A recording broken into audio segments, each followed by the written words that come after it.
So once again, anyone who claims to know what's happening, just like during the Wagner coup, is mistaken. We don't know for sure what's happening, but I'm going to present you with what we have. This is from TASS, which is a Russian state news agency. So they give some facts here. Yes, basically there's a private jet which is registered in Prigozhin's name. Okay, in the Wagner chief's name. As a matter of fact, there's a second jet in a moment that's also registered in his name. All right. And they say that this private jet crashed in the Tver region, just north of Moscow, on Wednesday. So he was headed from Moscow to St. Petersburg. All right. And there are 10 people on board. 7 of them are passengers and 3 are pilots. And they say everybody on board is dead. All right. Now, on the flight manifest, Prigozhin is listed as a passenger, according to the Russian Aviation Agency. All right. Now, let me explain something to you. Just because Prigozhin is listed as a passenger doesn't mean that he was necessarily on the flight. Okay. I think in all likelihood he is actually dead. But just let me explain something about protocol. Usually, what you'll have is you'll have a decoy plane. Okay. So, for example, the U.S. president flies on Air Force One. Well, there are 2 planes in Air Force One. They are identical, right? Down to the nuts and bolts, identical. And the entire purpose of this is not just to splurge money on 2 private jets, but to confuse the enemy. Okay? And same things with convoys, right? So you have convoys of cars. You try to confuse the enemy. So it's no surprise Prigozhin, who not only has the money because he's a businessman, but also, running a PMC like Wagner, a private military corporation, being in war, he understands. He understands how it goes. You need a decoy. Okay? Now, TASS say this jet crashed in the Tver region, okay, near the M10 highway, and all were killed. No casualties on the ground from the plane crash. Okay, so basically nobody on the ground was hurt because of it. Now, the list of passengers includes members of private military company Wagner, as Prigozhin, Dmitry Utkin, which is who is another big character, and Valery Shekelov. Okay, now they say they're investigating the crash. Okay, so as of now, there's no statement, there's no response, there's nothing from Putin or Lavrov. I mean, it's not Lavrov's department, but nevertheless, no one from the top brass has said anything about this. Okay, I think Biden mumbled some crap about like, oh, it's Putin who's behind it. Yeah, of course. Every time someone farts and coughs, Putin is behind it. Of course. So let me just show you quickly here. This is Wagner's Telegram channel. All right, and from the tone, so they're from the posts that they forwarded, and from what they're writing, I mean, they're basically confirming to us that he's dead. Okay, but once again, we don't know for sure. We just don't know for sure. Okay, I'm just showing you what the major players are saying. What is the government saying? What is the aviation agency saying? What are the first responders saying? What are Wagner saying? That's what I'm giving to you. Okay, because these people are going to shape the narrative and hopefully give us the truth. Now, there are many videos circulating online, but I'm not going to play any of them to you because I cannot verify them. And it reminds me of Syria. In the Syrian war, you got this like shaky footage. You have no clue whether it's from Aleppo, whether it's from Damascus. So we're not going to go through all of that. Okay. You have people though who are very happy about this. Okay, very happy because for them, whether they're Ukrainian or they're Russians, they're happy about this for 2 different reasons, right? The Ukrainians are happy that Prigozhin is dead because he took Bakhmut. That was the longest battle in this war up until this point. So, it does count for something. They hate him because, he runs Wagner and Wagner is very successful. And there are, however, on the Russian side, you have some Russians that are actually happy about this because they view Prigozhin as a traitor. Remember 2 months ago, what happened 2 months ago? Wagner, under Prigozhin, shot down multiple Russian aircraft, and they killed 13 Russian soldiers. Here, I'll read this to you, all right? Let me read this to you. This is from Forbes magazine, okay?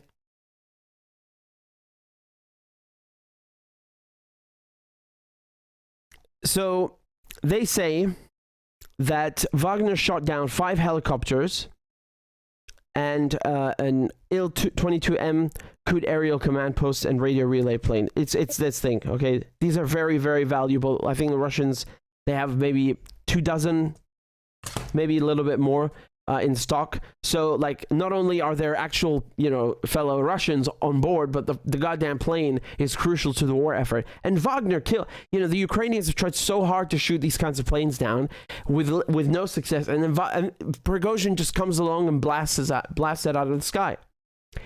And, at the time, Putin said that he, there's this famous clip, actually, that a lot of people were posting at the time where, the host is asking Putin, is there anything that you can't forgive? And he says, yeah, but it's betrayal. Betrayal is what I cannot forgive. And obviously, Prigozhin's behavior, I mean, I don't know how else you could describe it.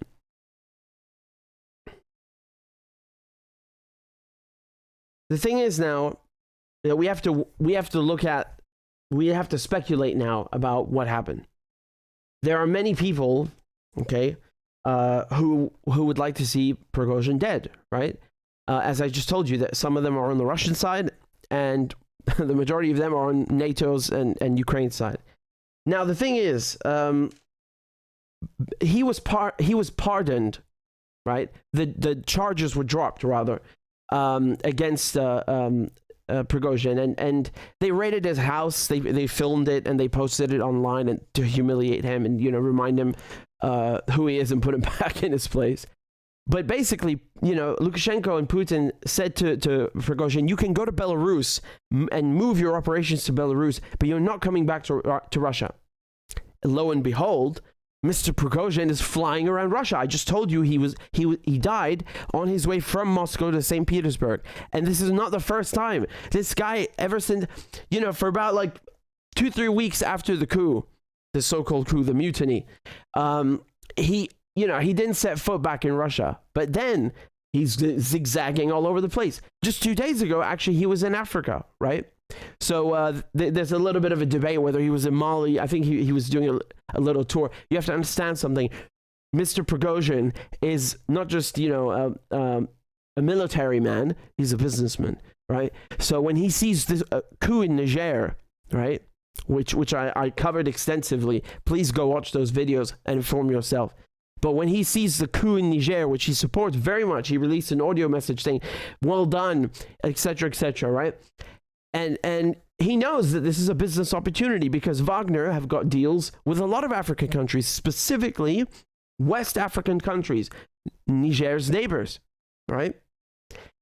I mean, no wonder they have contracts there. You know why? Because the French and the American troops who helped create these jihadists in the first place, who helped create Al-Qaeda in the first place, don't want Al-Qaeda and the jihadists to go away, because that means they would have to go away, pack up and leave their bases. They don't want to leave their bases. The Americans and the French want to keep their bases in Africa.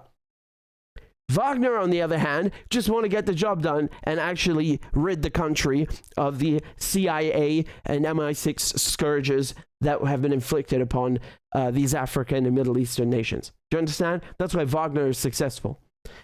Now, with Prigozhin, was he assassinated? We are speculating.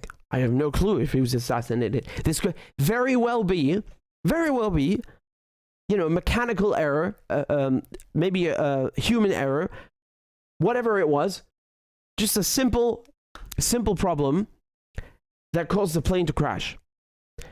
Now, there are people posting photographs of the debris. Once again, I cannot verify these. I have no clue whether these are actually real. Take a look at this. Basically people are circling.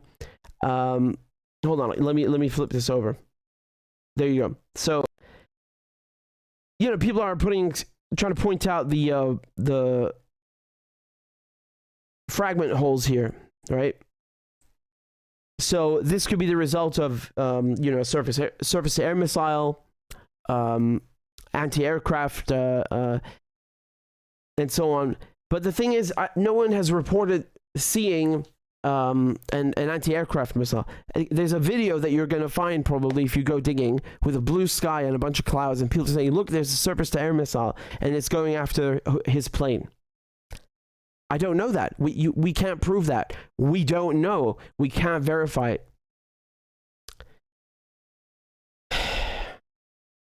This is, by the way, this is Prigozhin. This was his first video since his mutiny. And he just like randomly shows up in Africa. Работаем. Температура плюс 50. Все как мы любим. We are working. The temperature is plus 50. Everything as we like. Wagner PMC conducts reconnaissance and search actions, makes Russia even greater on all continents, and Africa more free. Justice and happiness. For the African people, we're making life a nightmare for ISIS and Al-Qaeda and other bandits. We are taking true warriors into service and continue fulfilling the tasks that were set. We made promises we would succeed. Now, again, I'm going to speculate here. And say that perhaps, again, it's just hypothetical, the Americans and the French were very upset at Mr. Prigozhin because he's basically coming in and, giving Niger and Burkina Faso and Mali and all these West African countries who have suffered under the French colonial boot, all the more reason to kick out the current French troops because they don't do anything. They are useless. They have no intention of actually defeating the scourge that they created themselves. Now, did they shoot down his plane because they didn't want him expanding in Belarus, expanding in Niger? I don't know. But this is one hypothetical, one possible reason for Prigozhin's demise. Again, the first one that I propose is simple mechanical error, right? Just because you are famous or rich or a businessman like Mr. Prigozhin, that doesn't mean, unfortunately, doesn't mean that you're immune to, mechanical or human error on a plane. God forbid. But another thing is that, Biden saying, "Oh, well, Putin actually did this." This is ridiculous. Let me tell you something. I've been covering the BRICS summit, okay, for the last 2 days, and I'll be covering it again tomorrow because I'm accredited to cover it, and I'll have a big summary for you tomorrow. But I want to say something. Russia wants to look good at the BRICS summit, okay, especially because Putin was not able to come, right, because of this ICC warrant. So. And by the way, when they played Putin's recorded speech, right, because he can't be there physically, the whole room was like whooping and cheering and clapping for him. They did that for nobody else. Russia wants the BRICS summit to go well, okay? It's in South Africa. Nevertheless, they're a BRICS member, a founding member. They want that to go well. Why would they go and then assassinate Prigozhin at the same time as the summit? And take away the attention, take away any possible benefits that they would reap from this engagement at the BRICS summit. Remember, it's not just 5 countries: Brazil, Russia, India, China, South Africa. You got 40 heads of state who are there. Interest in BRICS, in joining BRICS, has never been higher. Never. So think on that. Now, there is a possibility here. I'm gonna raise another hypothetical, and again, we're speculating. One reason or one way that he could have been killed is that people in the Russian government or the Russian military who are so, angry and upset by Prigozhin's behavior with this mutiny 2 months ago, by his behavior when he shot down, 13 6 Russian aircraft and killed 13 Russian service members. They are angry at him. I can assure you, you will, if you look, you will find these people. Now, does that mean that they plotted, some of them plotted to kill him? I don't know. What comes to mind, though, is that Prigozhin, as I said before, he's not just like a businessman, a random businessman who has a private military corporation. He is hand in glove with the Russian state. Yes. This is why he fought the Battle of Bakhmut. This is why Wagner troops are being integrated, and Putin wants them to be integrated into the Russian armed forces. Okay? So he is not a stupid man. This guy has decoy plane, private jets. Okay? Just a private jet that serves no purpose but to confuse the enemy. Okay? You know, when you're someone like Prigozhin, you're going to have very, very tight security, very, very tight counterintelligence, you know, changing your routes of travel every day, you know, basically boarding one flight, but actually getting on another, all kinds of things, right? So imagine how sophisticated an adversary has to be in order to get close to Prigozhin. Think of how sophisticated, how smart, and how many resources an adversary, an enemy, would need in order to get close to Prigozhin's jet and sabotage it, you know, put a bomb in it. Who knows? Who knows? Okay, so right now, as of this moment, it is not clear whether the plane crashed because of mechanical failure or whether it was shot at by a surface-to-air missile or whether there was a bomb on board. Okay? Or some kind of other sabotage, right? You can apply some Boston brakes, if you know what that means, on a car, right? You snap the cables, the brakes don't work, and then someone crashes. That's on a car, though, right? I'm just giving you an analogy. This guy has many enemies, okay? But I really, really struggle to think and to believe that this is Putin who did this. I think that's ridiculous. If he wanted to get rid of Prigozhin, he would have done it another way. He would have, you know, what Prigozhin did with his mutiny. You have to understand, this is not like some kind of random, you know, random crime. Like, oh, he shoplifted, he stole something. He marched an army on Moscow. Okay, I mean that's a bit of an exaggeration because he was all the way back a few hundred miles, but nevertheless, he threatened the Russian state, right? He didn't mention Putin by name, but he acted upon those threats and shot and killed 13 Russian service members. So this guy, he has many enemies, and Putin could have locked him up right then and there. Putin could have done anything he wants. You know, Prigozhin handed himself on a silver platter. He said, you know, I committed a capital crime. I betrayed my country. You know, I committed treason. I brought an army against you. You can do whatever you want with him. You know, in the old days, the president would, you know, send him to the gallows. So if Putin wanted to have Prigozhin dealt with, he would have done it a long time ago. He would have done it immediately to make an example out of him, and not just like, you know, secretly planted some kind of shoe bomb on his private jet you know, during the BRICS summit. This is ridiculous. So we have to wait and see what happened. We don't know whether it was mechanical failure, whether it was sabotage, or whether it was attacked directly by a surface-to-air missile or by another aircraft. We don't know. Now, this brings me to the second jet, the decoy, okay? So there's another plane that was flying the same route, also registered in Prigozhin's name, and this plane landed safely shortly afterwards, right? So after they saw what happened, they veered off course and landed immediately. For all we know right now, Prigozhin could have been on that second plane. Maybe he's still alive. We truly do not know.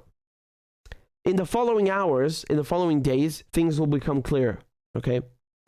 You know, the Russian aviation agencies, the news agencies, they're all saying that his name was on the flight manifest. I believe them.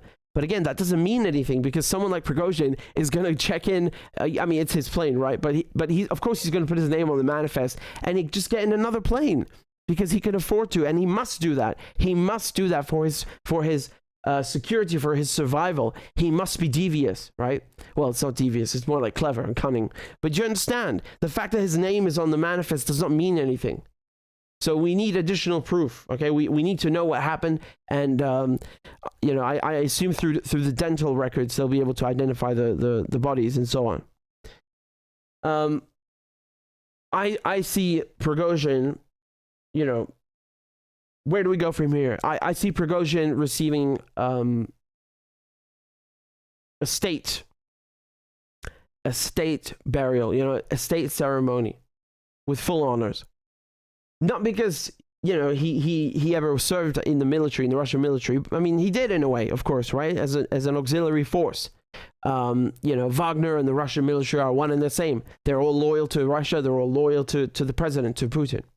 They're one and the same. So he will be treated as a hero in death. Okay, that is what I expect to see. They will give him, you know, a state burial with full honors and so on. Even though, you know, despite what he did with this mutiny. But again, you have to be very, very clever, very, very sophisticated, very cunning, very capable.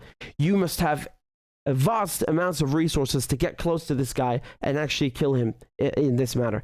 And that's if it was sabotage or a deliberate attack. Do you understand? And so if this is the case, it can only be NATO. Right, so we're talking about CIA, we're talking about MI6, everybody else, I mean, not really worth mentioning. And then, of course, the other side of the coin, you might have some angry generals or some angry service members in the Russian military who basically go behind Putin's back or think that, you know, they are doing Putin a favor, actually, right? That maybe they suspect Prigozhin is going to betray Russia again, and so they need to kill him in advance so they can stop him from doing that. Who knows? Again, we are speculating here. All of these scenarios are possible. To me, the one that seems the most likely, or rather, I'd say the two that seem the most likely is that it was either NATO, MI6, CIA who did this, or it was you know, a bunch of some elements within the Russian Ministry of Defense or the Russian government who did this without Putin's consent or knowledge. Okay, that's what I speculate. That's what I think are the most likely scenarios, right? Because only a few characters, only a few entities have not just the motive but the capability, right? And the drive to actually execute such an operation. You have to be very, very sophisticated. You have to be a state actor to do something like this. No question about it, right? So again, we are, you know, right now it's about it's 1 a.m. Paris time, right? It's midnight in the UK, and 24th of August. We don't know. We don't know if he's actually dead. There are always conflicting things on Telegram. There are conflicting things on the internet, of course, because nobody knows what's going on. So the best thing to do is to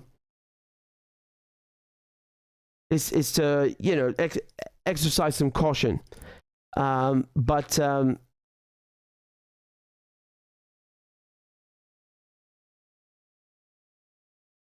if he's actually gone,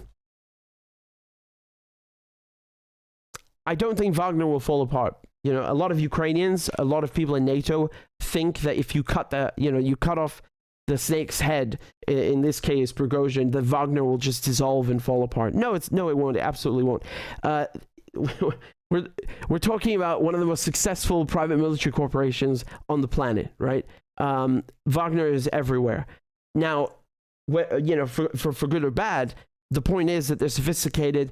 They plan things in advance. They know what they're doing. They have a contingency plan in the, you know, eventual in the eventuality that Prigozhin, you know, the head or the commander are killed. Of course, they're not stupid, right? just to give you an analogy, but this is again, it's more of an extreme analogy. If in the case of nuclear war between Russia and the United States or NATO, even if, for example, hypothetically, you took out the entire Russian leadership in one fell swoop, right? You got Putin, you got Shoigu, Lavrov, all the generals, gone. The Russians have a system called the dead hand. So there would be nuclear missiles launched back at NATO and the United States either way. And don't forget, you have the nuclear-powered and nuclear-armed submarines that are, well, nobody knows where they are, but they're quietly swimming through the oceans, and they are ready to strike, and they have the authority to strike in such an eventuality. Okay, it's a bit of an extreme analogy, but you get the point. Just because you kill the leadership doesn't mean the organization falls apart. Quite the contrary, right? Quite the contrary. So right now, let's wait and see what happens. Tomorrow, I'll be back. I'll be live again because I'm covering the BRICS summit. Okay, this is another huge thing. I'm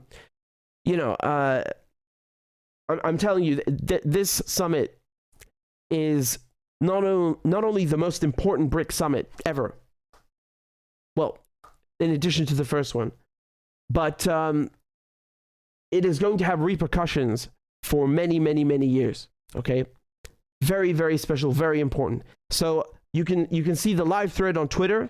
Okay, I'm doing live threads every day. On the BRICS Summit in South Africa, and tomorrow I'll be back here live. I'll give you updates on Prigozhin, and I'll give you updates on the BRICS Summit and what that means for the emerging global South, for the multipolar world.